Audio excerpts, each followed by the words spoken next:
Olá pessoal, tudo bem com vocês? Eu sou o professor Bruno Antunes, professor de Direito Tributário. Atualmente leciono em duas instituições de ensino superior aqui em Brasília e também exerço função no serviço público, lotado atualmente no Conselho Nacional do Ministério Público, aqui em Brasília também. A nossa aula de hoje é de fato para instruí-los, orientá-los naquilo que é a minha impressão, uma super dica, para quem vai realizar a segunda fase do 28º Exame da Ordem dos Advogados do Brasil, realizado pela Fundação Getúlio Vargas. Espero contribuir com aquilo que, de fato, como já foi dito, é uma super dica sobre a estrutura da peça, as particularidades da peça, endereçamento, pedidos, as teses, de maneira bem breve, falar um pouquinho dessas teses e auxiliar o trabalho dos senhores que já estão na reta final. A prova está chegando, está bem pertinho e, de fato, precisamos só fazer uma mera revisão, tratar ali de alguns pontos que eu acho que pode contribuir no momento da sua prova e que espero acertar junto com vocês essa peça. Desejar sucesso a todos os senhores, já cumpriram uma etapa, já conseguiram a aprovação na primeira fase e isso é extremamente importante. Falta pouco, muito pouco, e tenho certeza que os senhores serão aprovados. Serão aprovados porque se dedicaram, porque passaram por 5 semanas aproximadamente de estudo, de dedicação. E a carteirinha falta pouco. A OAB é uma etapa muito importante. Conseguir essa aprovação é muito importante para os senhores.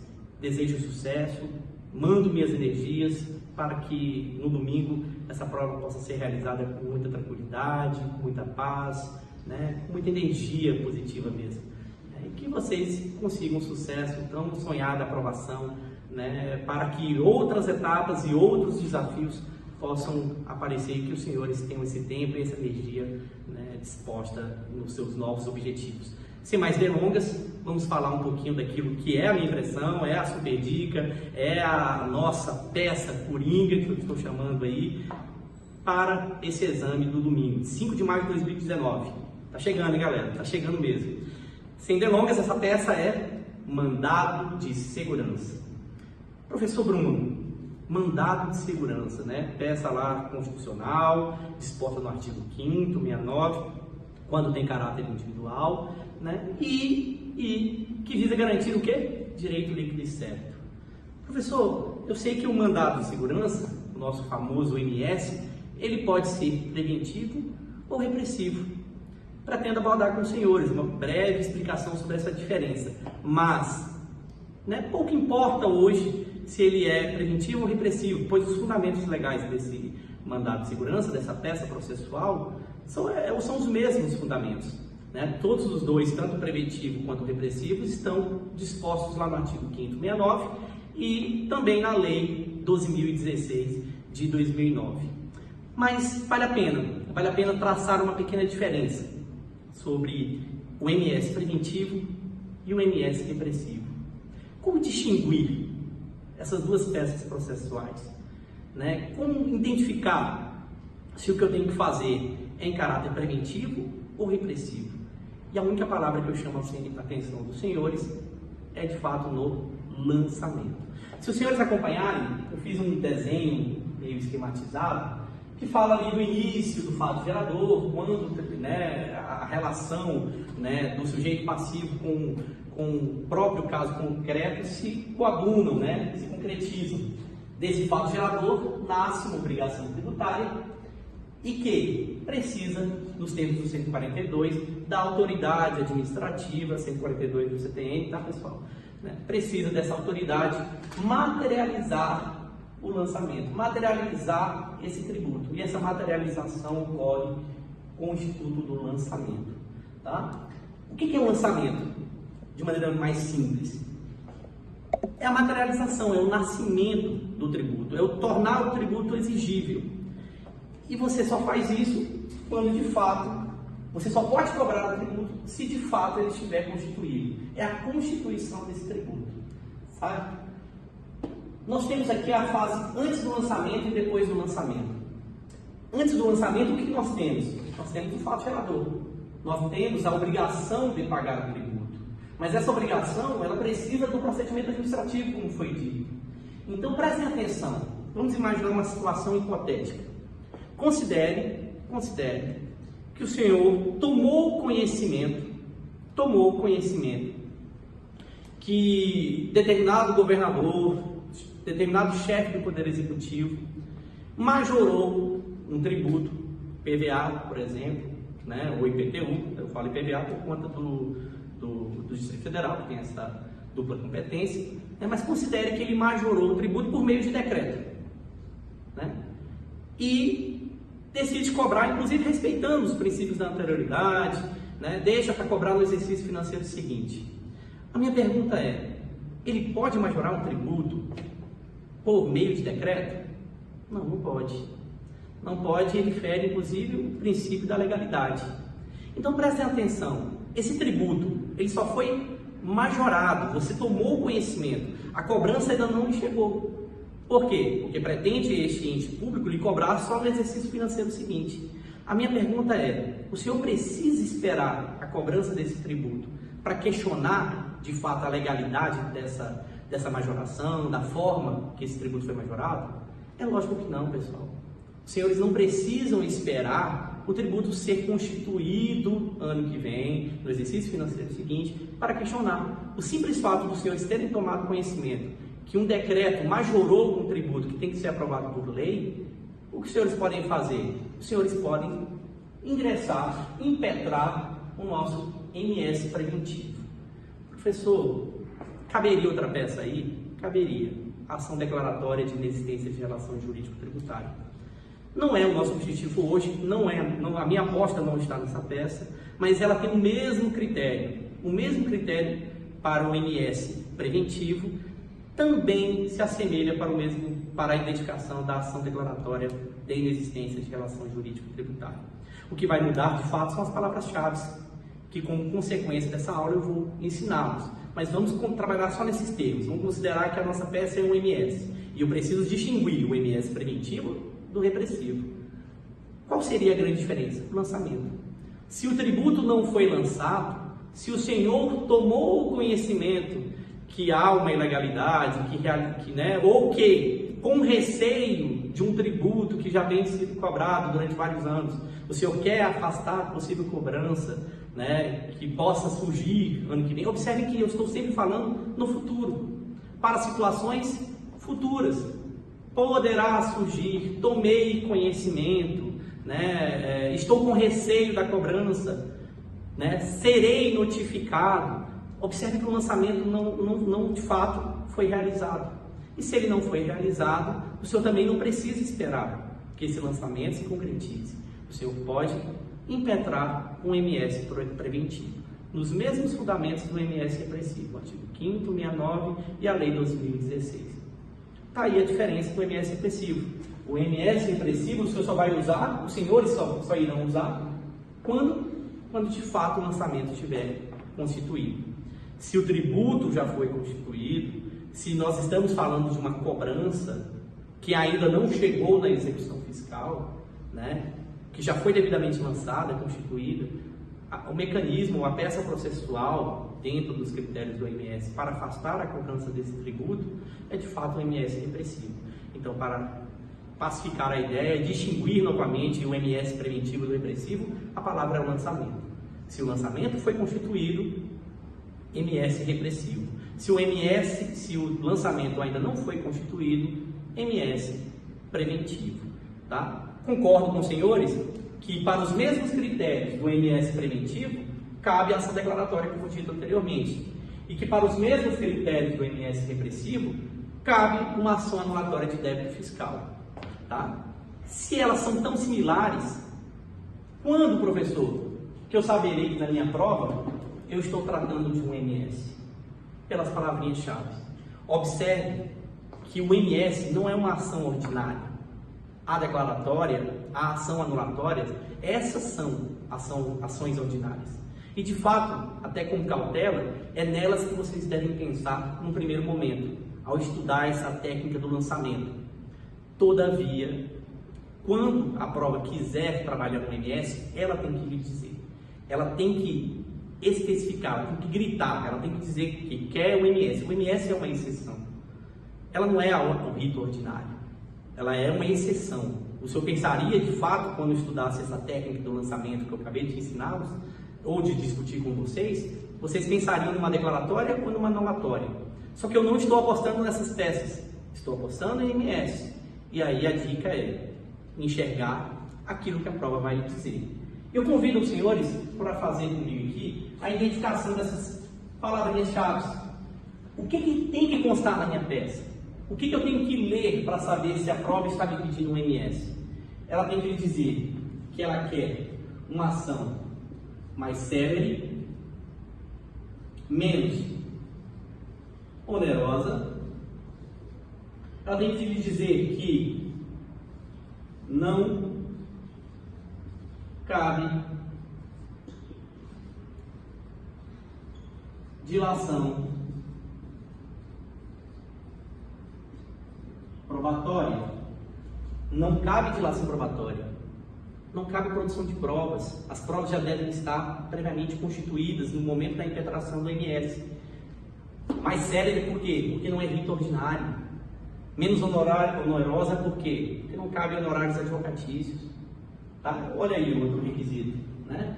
Não cabe também os honorários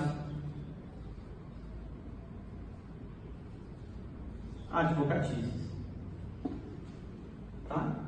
A prova tem que lhe dizer isso. Se ela não lhe trabalhar com essas palavrinhas, se ela não disser essas palavrinhas, tá? Provavelmente ela está trabalhando com uma ação anulatória ou uma ação declaratória.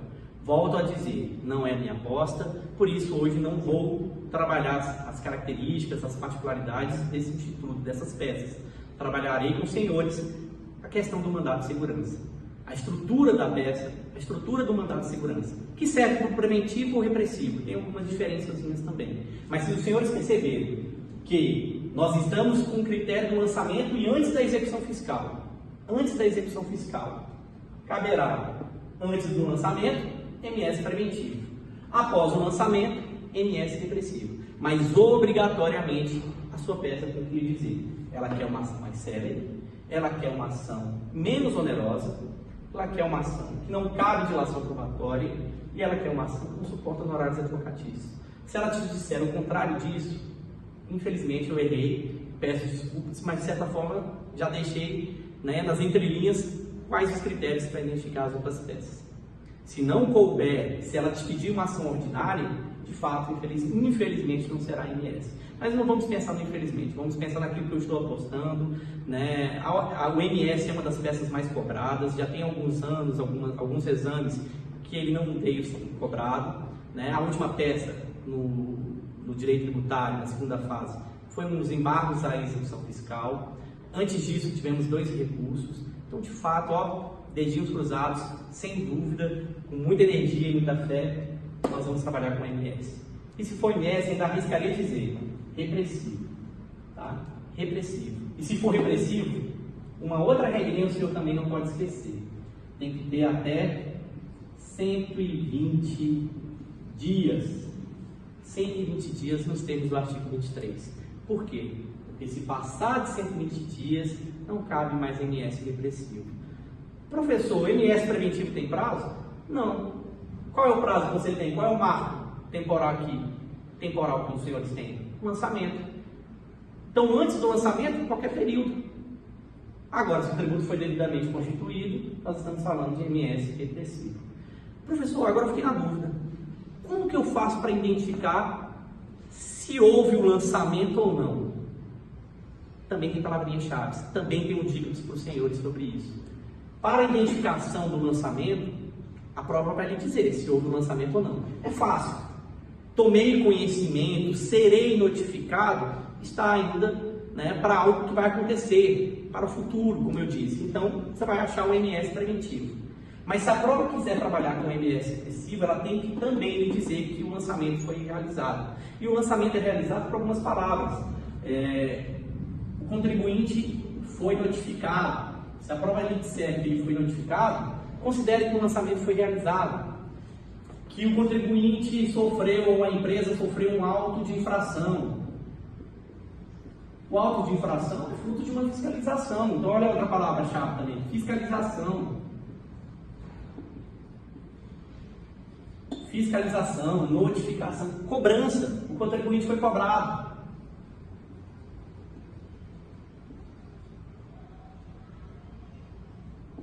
Cobrança. Observe que se o contribuinte foi cobrado, se o contribuinte foi fiscalizado, se ele foi multado, a multa, nós estamos falando de tributo ou de penalidade pecuniária devidamente constituída, tá? Já constituída, lançamento materializado, né? Tributo constituído. Estamos aqui, ó, no MS repressivo. Só atentar para as palavras-chave, não tem erro. Identificamos a peça, vai gastar no máximo 10 minutinhos com a leitura, faça a leitura com calma, revise a leitura e ache as palavras-chave. Ache essas palavras-chave. Um dos marcos importantes para a identificação de todas as peças do direito tributário é, de fato, o lançamento. Enxergar esse lançamento vai lhe ajudar muito. E você tem macete para isso, tem dica para isso, não precisa se apavorar. Não invente, não imagine. Aqui eu não falei nada de execução fiscal. Se nós não estamos na execução fiscal e estamos com o tributo constituído, após o lançamento e antes da execução fiscal, aqui, ó, MS repressivo. Na pior das hipóteses, se a prova não lhe disser isso, ação anulatória, como rito ordinário. Acho que isso está esclarecido. Acho que fizemos alguns comentários importantes sobre isso. Vamos conhecer um pouquinho a estrutura da nossa peça? Vamos, de fato, bater ponto a ponto daquilo que eu chamo também de estilo, porque a estrutura tem um pouquinho do estilo de cada um, né? Se o senhor estiver disposto a copiar um pouquinho, adequar um pouquinho o seu estilo, ou aperfeiçoar, vamos lá, vamos fazer um convite para olhar aquilo que nós chamamos da nossa estrutura da nossa peça. Achamos um MS, seja ele preventivo ou repressivo, o senhor vai analisar o lançamento. E o que o senhor tem que fazer? Qual a primeira situação que os senhores devem enfrentar? O endereçamento. E para o endereçamento, a regra do direito tributário é identificar o tributo, tá? Isso aqui, ó, depende do tributo. Tributo.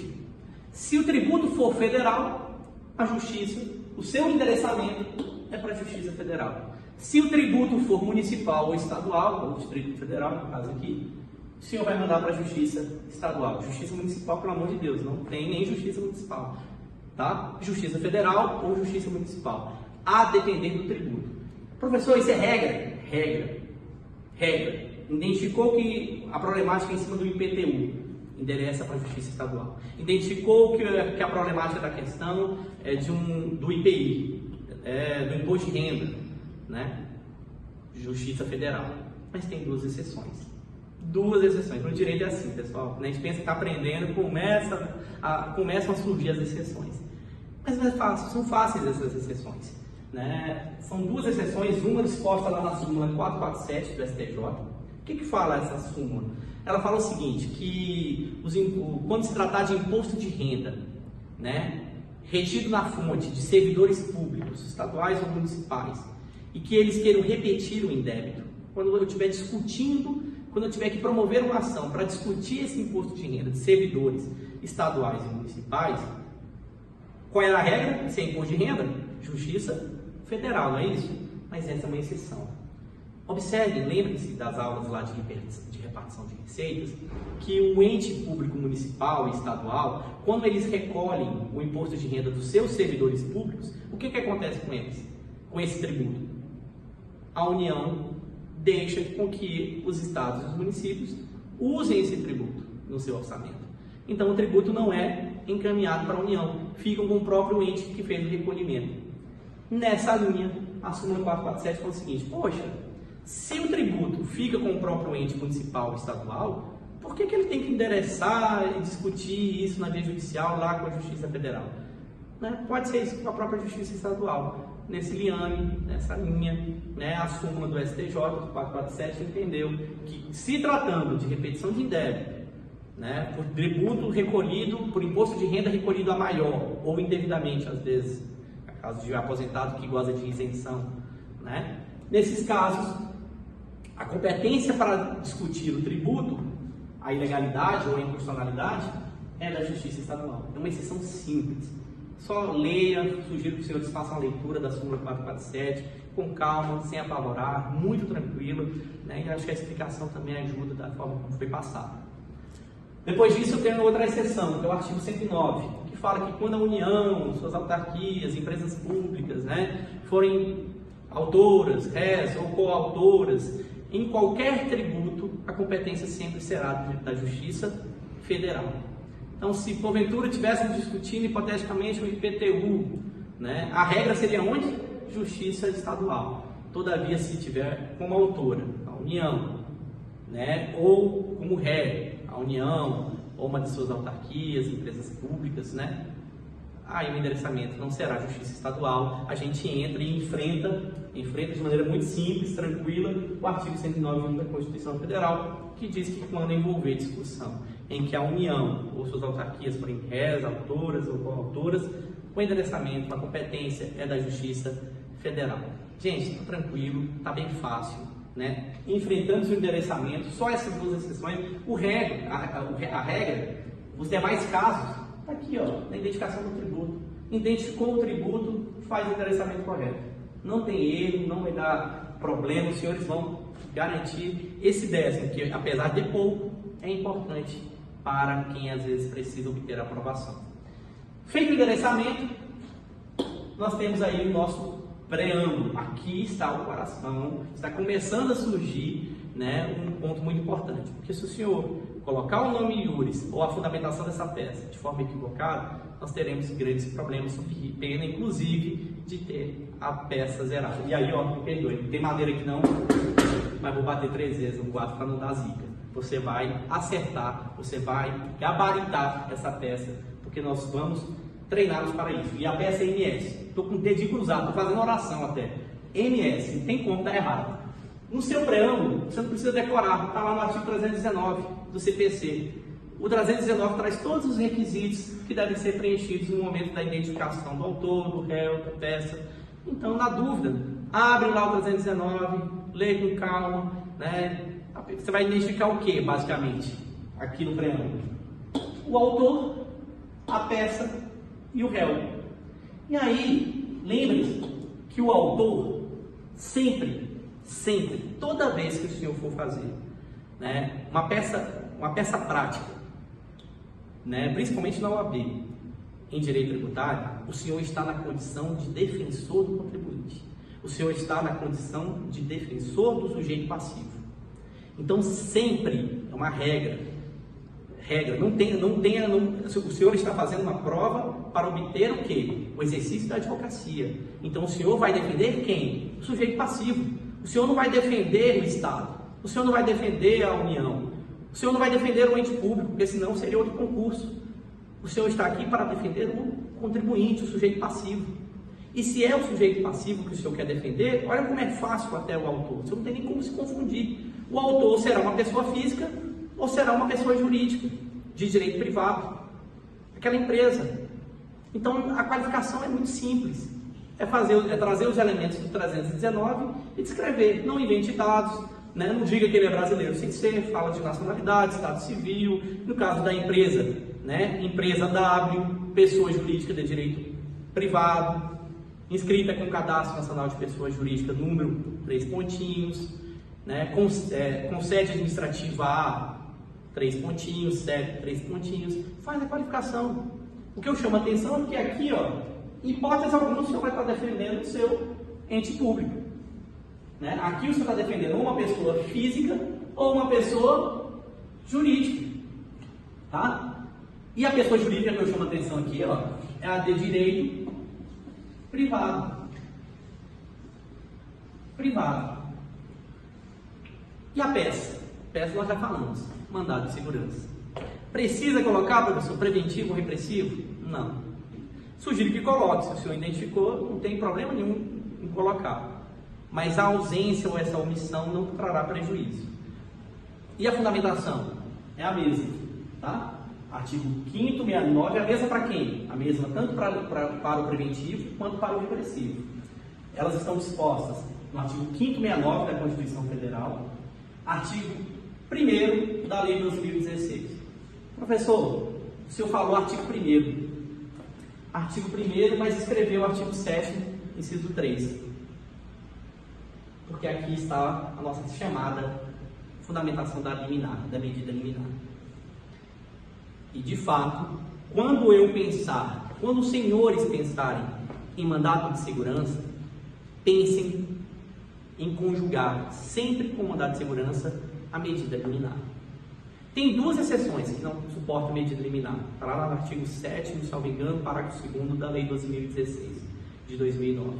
Nós vamos tratar quando estiver falando dessa estrutura, dessas exceções. Mas a regra é, achou que é liminar, a prova lhe disse que é uma ação mais séria e menos onerosa, que não cabe dilação probatória, conjugue com liminar.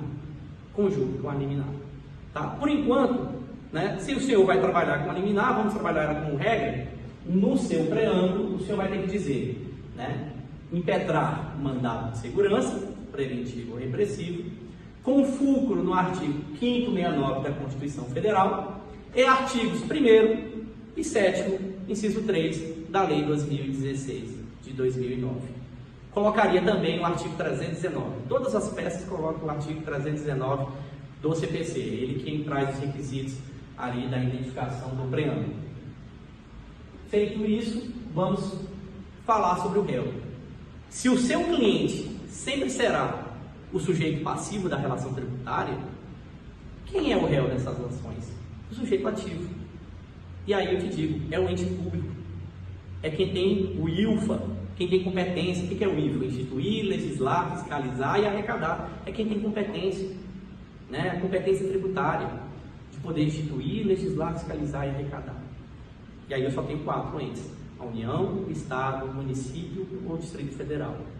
Então, o senhor tem que observar que o réu é uma pessoa jurídica de direito público. É uma pessoa jurídica de direito público. Tá? Aqui tem uma exceçãozinha, tem uma especificidade diferente das outras peças. No MS, além de qualificar a pessoa jurídica de direito público, os senhores devem qualificar também a autoridade coatora. Tá?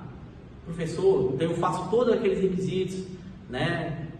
Nacionalidade, pessoa jurídica de direito público, sede administrativa no endereço tal, CEP tal, aí eu tenho que colocar os sócios, né? Desculpa, até me equivoquei aqui, perdão, estou falando da pessoa jurídica de direito privado. Nesse momento você precisaria qualificar os sócios? Não precisaria qualificar os sócios. Aqui, se for uma pessoa jurídica de direito privado, o senhor vai qualificar tão somente a sociedade empresária. Agora, na qualificação do réu, a pessoa jurídica de direito público, o senhor vai qualificar o ente público, Estado W, vírgula, pessoa jurídica de direito público interno, né, inscrita no Cadastro Nacional de Pessoas Jurídicas, número tal, né, com sede administrativa, número tal, e a autoridade coatora. Precisa colocar a nacionalidade, estado civil da autoridade coatora? Não, só identificar quem é essa autoridade coatora. E a prova pode lhe dizer, ou se ela não lhe disser, o senhor também vai aplicar algumas regrinhas, tá? Vamos entender primeiro como qualifica. Você vai qualificar primeiro a pessoa jurídica de direito público, que é o ente público, União, Estado, Município ou DF. A autoridade coatora você vai dizer, né, o diretor ou o inspetor alfandegário, ou se a prova lhe disser quem é essa autoridade coatora, só não coloque a autoridade coatora, porque o senhor precisa identificar. Não precisa fazer a qualificação pessoal da autoridade coatora, mas o senhor precisa identificar se essa autoridade coatora é um inspetor alfandegário, se é um diretor, né, de tributos municipais, estadual. Então, como é que o senhor vai fazer essa identificação? Se o tributo for federal alfandegário, se o tributo for federal e alfandegário, né, que vem da importação, o senhor vai tratar ele como inspetor alfandegário. Aí colocaria pessoa jurídica de direito público e a autoridade, e o inspetor alfandegário, referindo à autoridade coatora. Se ele for um tributo federal, mas não alfandegário, aí você vai utilizar delegado da Receita Federal do Brasil para tributos federais não alfandegários. Ótimo. Se for federal, alfandegário, inspetor, alfandegário. Se for federal, né, não alfandegário, delegado da Receita Federal do Brasil. E se for estadual? Estadual, a regra é uma só: delegado regional de tributos. Delegado regional de tributos, tá? Pode também ser secretário, mas vamos tentar fazer um padrãozinho. A pessoa, eu li que em outro livro é um secretário estadual. Tá errado, tá certo? Não, tá certo, né? Mas eu estou querendo fechar um modelinho mais padrão. Chame essa autoridade coatora em tributos estaduais de delegado regional tributário. E se for municipal, o senhor tem que tomar cuidado, porque poderá ser tratado como um diretor de rendas imobiliárias ou um diretor de rendas imobiliárias. O que distingue um dos outros? Primeiro que nós estamos falando de diretor, né, de rendas mobiliárias e imobiliárias para tributos municipais.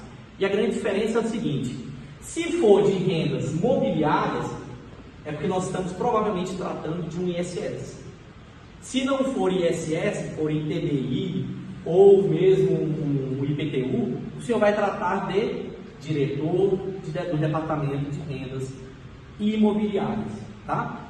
Essa é a distinção, essa é a diferença. Só para a gente fazer uma distinção mais rápida: tributo alfandegário, né? Você vai chamar o quê? De inspetor alfandegário.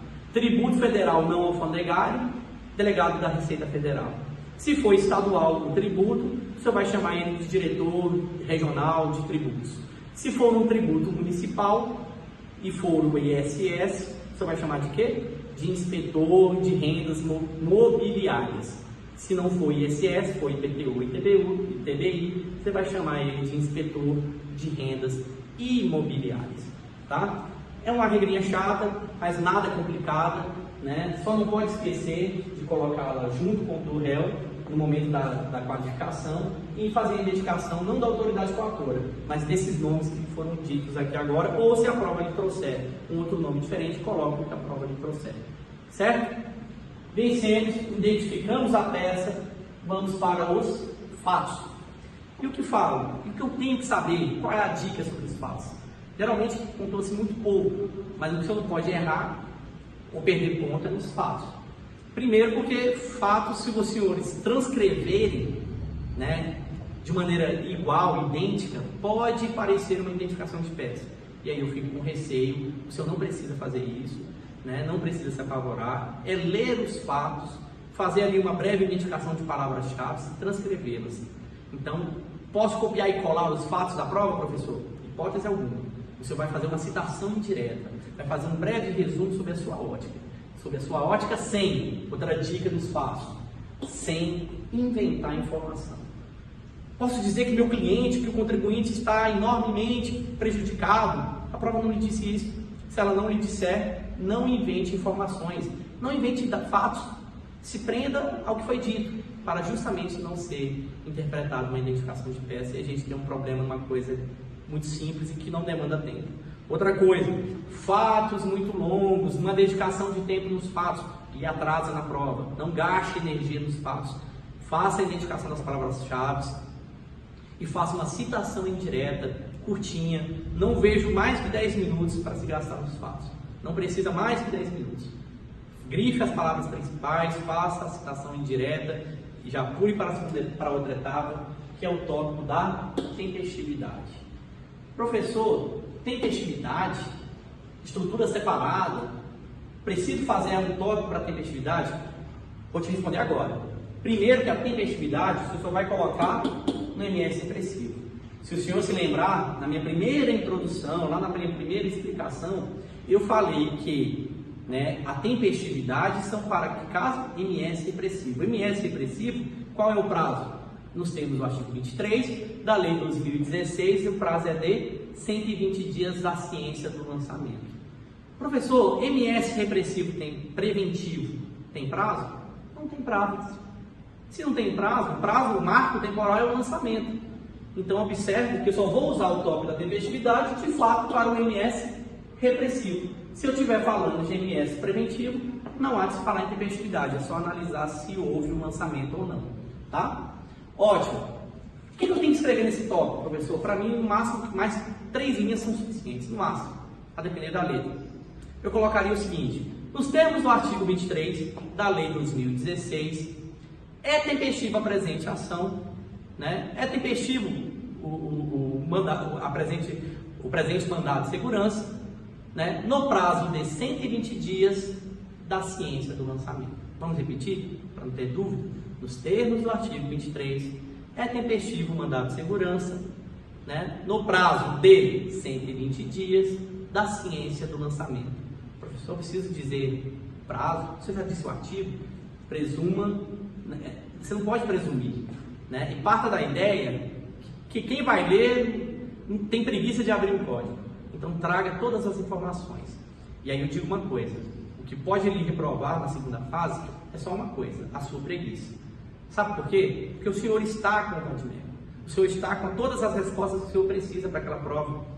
Então, o senhor vai perder pontos se o senhor não tiver curiosidade de folhear, não souber trabalhar o remissivo, se o senhor não tiver com preguiça de escrever e, nesse caso, abreviar. Já vi alunos perdendo ponto, muitas vezes, por quê? Porque colocou o dispositivo correto, mas esqueceu de colocar CTN ou CF.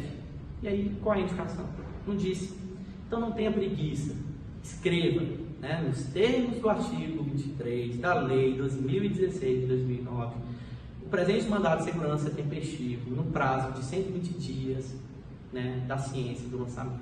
A prova vai lhe dizer que passaram 60 dias, 90 dias, não pode ter passado 120 porque não cabe em MS.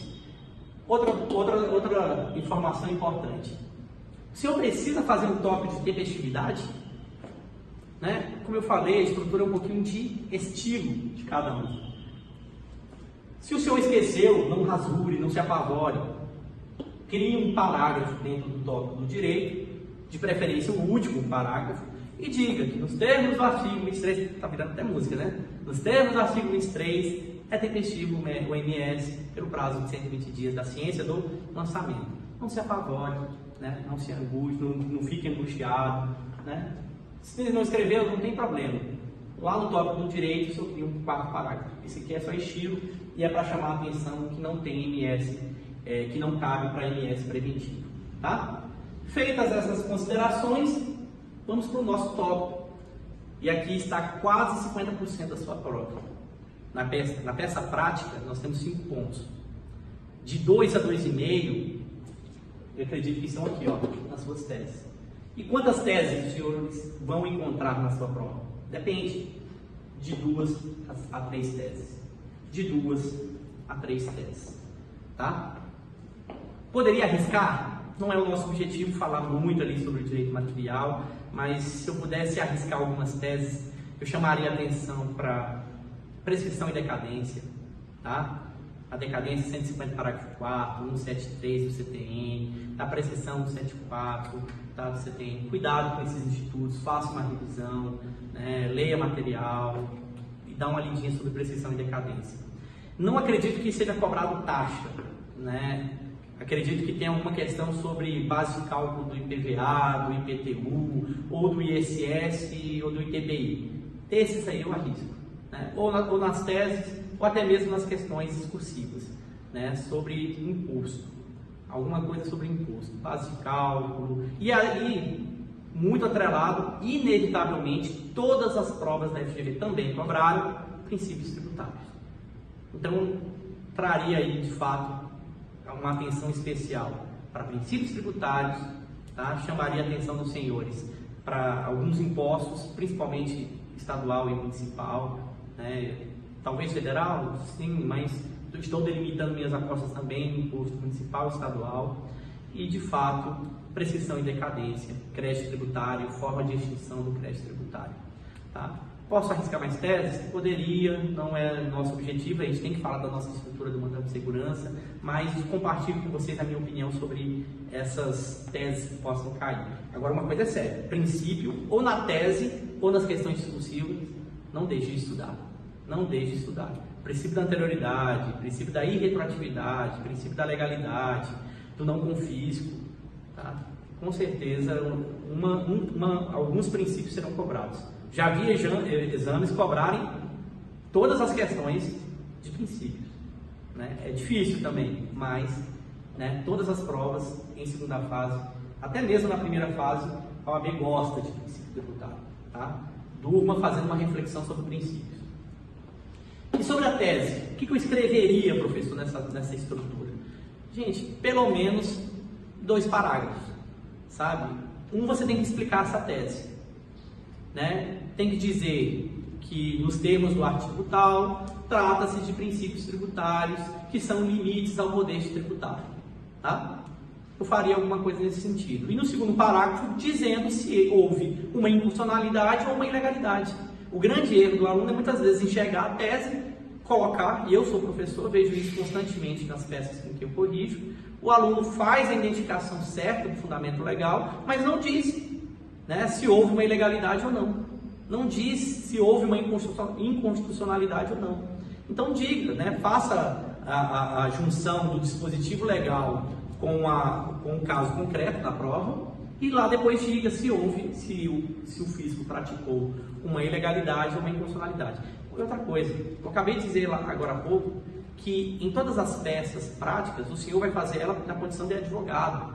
E o senhor está defendendo quem? O sujeito passivo. Então é certo que o ente público, de alguma forma, extrapolou suas competências, extrapolou, né, a legalidade ou a constitucionalidade. Então o senhor vai ler essa prova sob revestido dessa ideia de que tem que achar uma ilegalidade promovida. E geralmente a tese é muito clara, tá? As teses são claras, não são obscuras, não há dificuldade. Pense mais uma vez, o senhor está com a resposta nas suas mãos.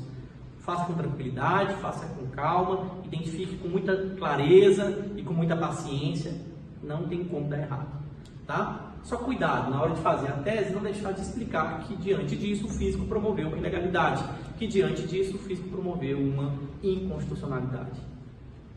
Vencido o tópico do direito, vamos falar da liminar. Professor, a liminar não tinha que vir antes, né? Não é a primeira coisa que se pede, inclusive nos pedidos. Estilo, gente. Por que eu sugiro colocar a liminar após o direito? Porque o senhor já gastou energia procurando as teses. Achou as suas teses? Quando for fazer a liminar, os senhores vão perceber que fica muito mais fácil fazer a identificação do fumus boniuris, fazer a demonstração dos fumus boniuris.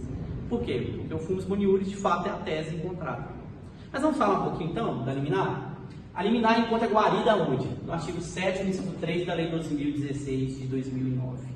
Então é esse o fundamento. Eu não começaria um tópico da liminar sem dizer esse artigo, é um erro. Então eu diria que nos termos do artigo 7º, inciso 3 da Lei 12.016 de 2009, são requisitos da liminar.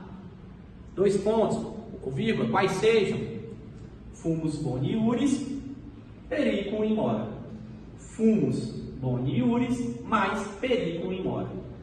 Esses são os requisitos dispostos lá no artigo 7º. Não dizem com essas palavras, não está escrito com essas palavras, mas a gente extrai esses 2 requisitos: fumus boniuris, periculum in mora. Lembra que eu falei que tem 2 exceções em que você não vai fazer esse tópico da liminar? 2 exceções, eu vou fazer até circulado aqui, ó. Quais são elas? Quando a prova falar de compensação tributária. Se a prova lhe falar de compensação tributária ou de liberação de mercadorias provenientes do exterior, esquece. Pode ser um MS, vai ser um MS, mas não cabe liminar. Onde está isso? Artigo 7º, parágrafo 2º. Para a nossa peça tributária tem outros casos, outras situações, mas para tributário, falou em compensação tributária, de crédito tributário, ou falou de mercadoria, de liberação de mercadorias provenientes do exterior, esquece. Não cabe liminar, cabe um MS sem liminar. Agora, a regra é a medida liminar. Está lá no artigo 7º, inciso 3, que os senhores vão fazer, primeiro, a demonstração. Eu tenho uma formulazinha, né? Sou péssimo em matemática, mas tem uma formulazinha que lembra muito a ideia, né, do que o senhor não pode, do que os senhores não podem esquecer desse tópico. Eu costumo dizer o seguinte: aqui eu tenho que citar e demonstrar. Citar e demonstrar. Quais são os requisitos da liminar? Eu cito fumus boniuris e periculum in mora. Isso basta? Não. A liminar não é antecipação do seu direito. O senhor não está pedindo de maneira excepcional a antecipação do mérito.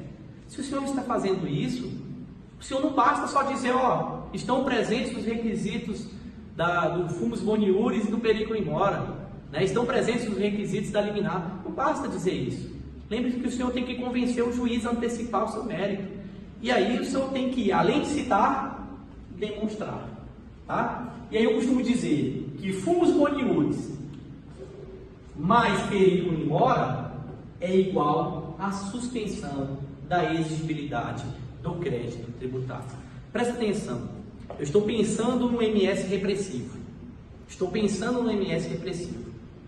E esse tributo foi lançado.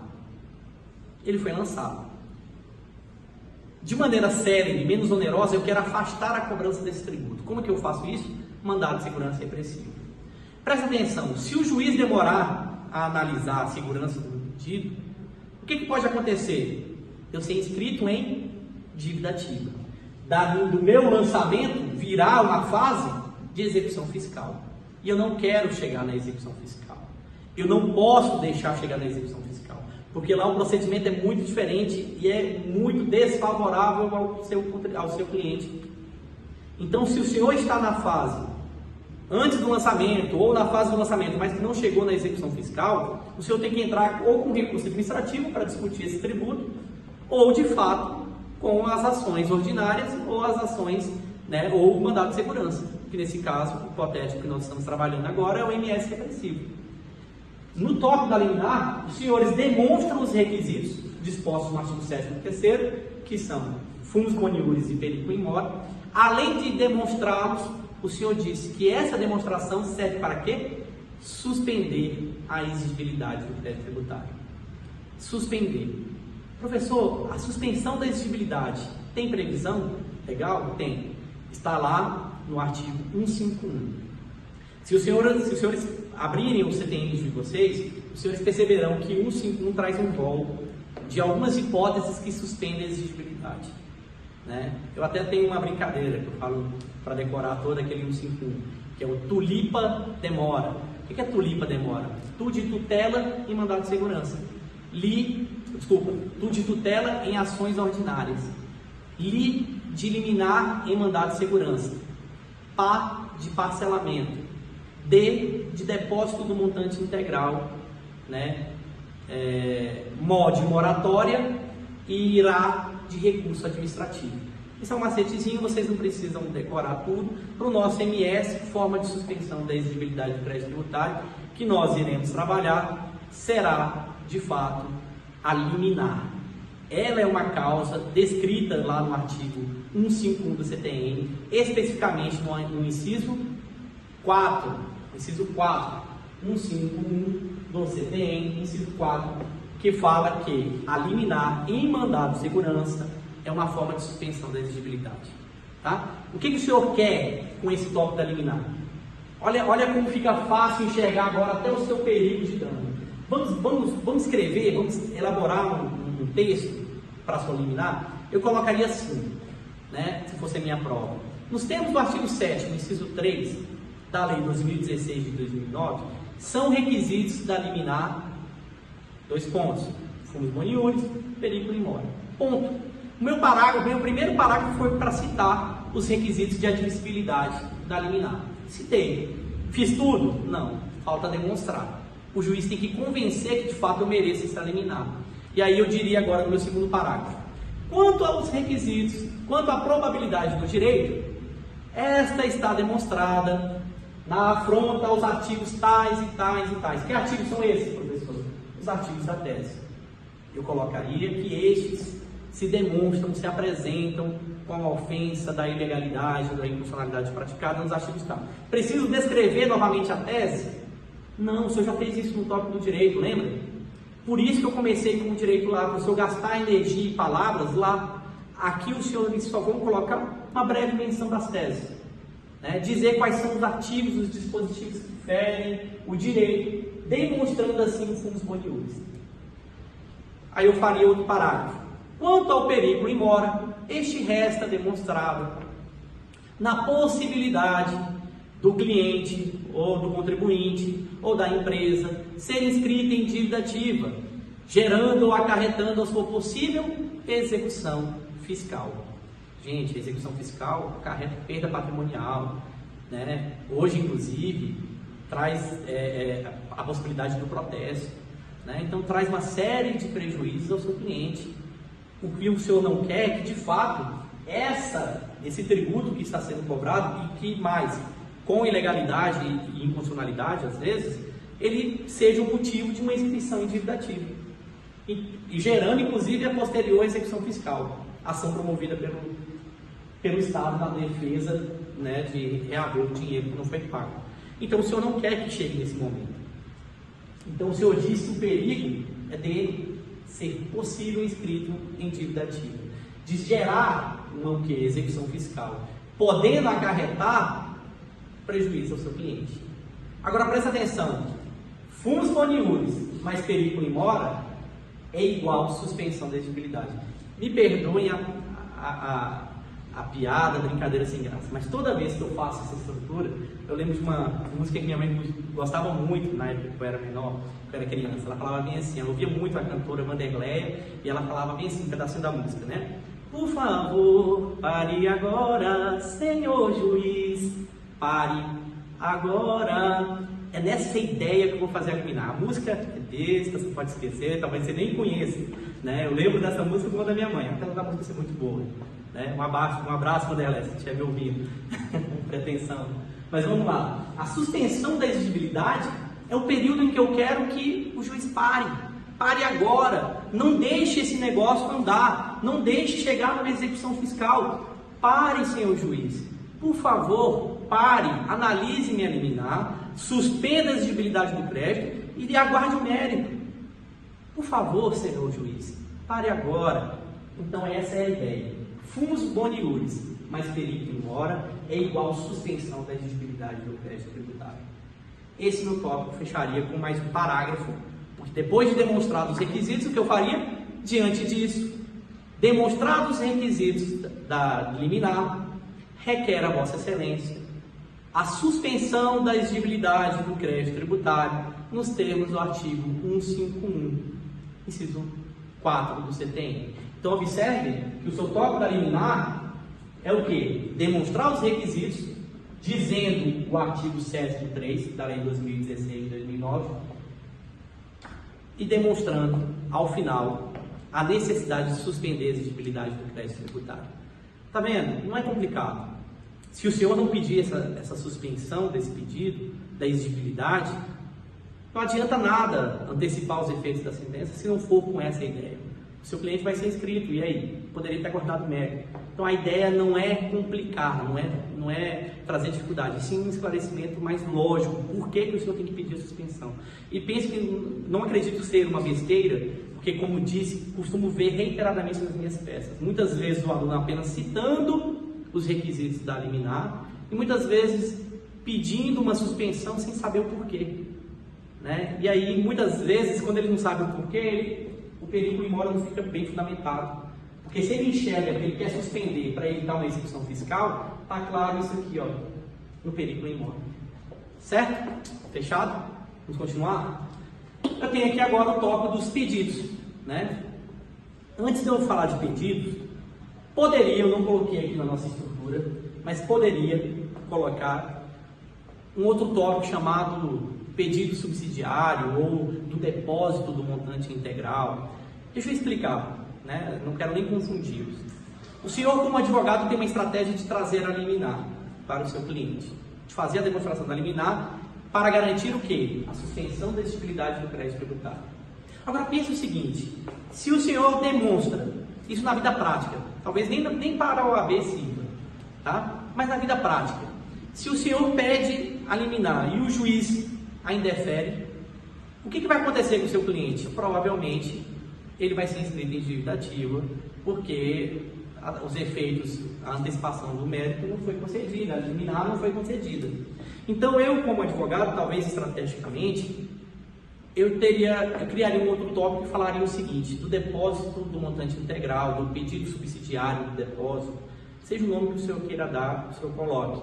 Mas a estratégia seria o seguinte: eu faria um pedido subsidiário para que, caso Vossa Excelência indefira o meu pedido liminar, que ele me autorize, somente após ou somente no caso de indeferimento da liminar, somente por isso subsidiário, pediria que, nesse caso, ele me autorizasse a fazer o depósito do montante integral. Professor, para quê?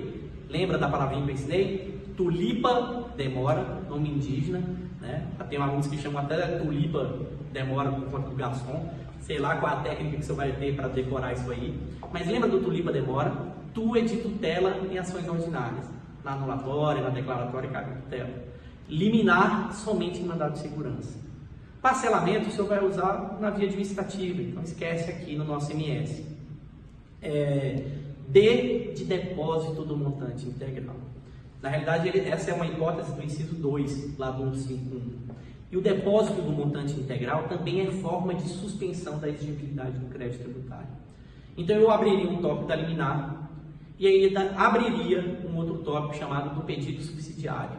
E diria o seguinte: caso Vossa Excelência indefira o pedido liminar, ora descrito, requer a possibilidade de realizar o pedido, o depósito do montante integral, nos termos do artigo 151, inciso 2, em caráter subsidiário, com vistas a suspender a exigibilidade do crédito tributário.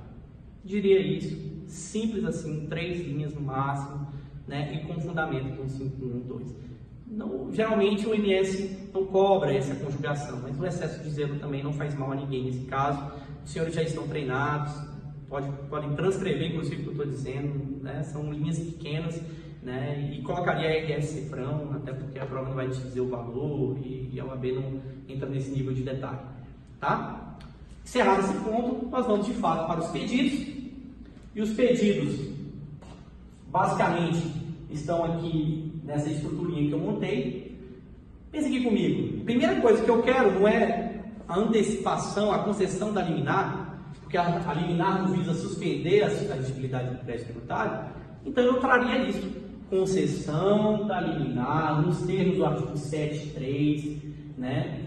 Com a sua respectiva suspensão da exigibilidade do crédito tributário nos termos do 151.4 do CTN. Como que ficaria essa minha estrutura, né? Concessão da liminar, né, nos termos do artigo 7, inciso 3, né, demonstrando ali os requisitos, ora citados, bem como o pedido de suspensão da exigibilidade do crédito tributário nos termos do artigo 151.4 do CTN.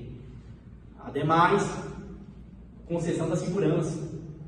Procedência do pedido, aí meu segundo pedido seria procedência do pedido para conceder a segurança nos termos do artigo tal e tal. Que artigos, professor? Os artigos das teses que os senhores encontraram. Joga ele aqui junto no seu pedido. Procedência do pedido para conceder a segurança em definitivo. O senhor não quer a segurança agora em definitivo? Concessão da segurança em definitivo nos termos dos artigos tais e tais. Terceiro pedido, citação do ente público nos termos do artigo 7º, inciso 2 da Lei 2016. E não esquecer ainda, não precisa ser juntos, não esquecer inclusive da notificação da autoridade coatora. Tem que notificar, tá? Para ele prestar esclarecimentos também. Então aqui o senhor não qualifica tanto a pessoa jurídica de direito público, que é a citação do ente público, e também não qualifica a autoridade coatora, a sua estrutura já te entrega os pedidos. Olha aqui, ó, se é um MS repressivo com liminar, MS está na procedência da segurança, do pedido. Liminar está na concessão da liminar. Citação do ente público está na própria qualificação que o senhor fez no réu. O senhor qualifica o réu e notifica a autoridade coatora. Tá? O que mais? Oitiva do Ministério Público para manifestação, nos termos do artigo 12 da Lei 2016. Adiante, custas condenação do ente público nas custas processuais. Lembre-se que não cabe no horário de advocatícios, nem tampouco produção de provas em direitos admissíveis. Esse tópico o senhor não pode fazer no MS. Inclusive, é palavra-chave para a identificação dessa peça. Então, não coloque pedidos de produção de provas, a não ser aquelas já previamente constituídas nos termos da própria lei, que define que tem que ser no momento da impetração do MS. Tá? Depois disso, fechamento de praxe, que é o valor da causa, cifrão, local e data, advogado ou OAB. Eu sei que o senhor está doido para colocar seu nome aqui, ó.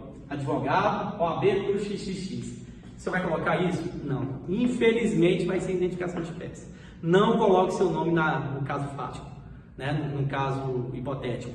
Deixe para colocar no caso fático, verdadeiro, numa hipótese mais real, em que o senhor esteja advogando, né, e defendendo o seu cliente com muito orgulho, com muito merecimento, com muita satisfação. O senhor vai colocar o seu nome lá na defesa do seu cliente, né? Antes disso, não faça isso, porque pode parecer uma identificação de peça. Pessoal, tá aqui a nossa estruturinha, tá aqui a minha super dica, as minhas apostas, e de verdade, isso com muito amor, com muita dedicação, com muito carinho.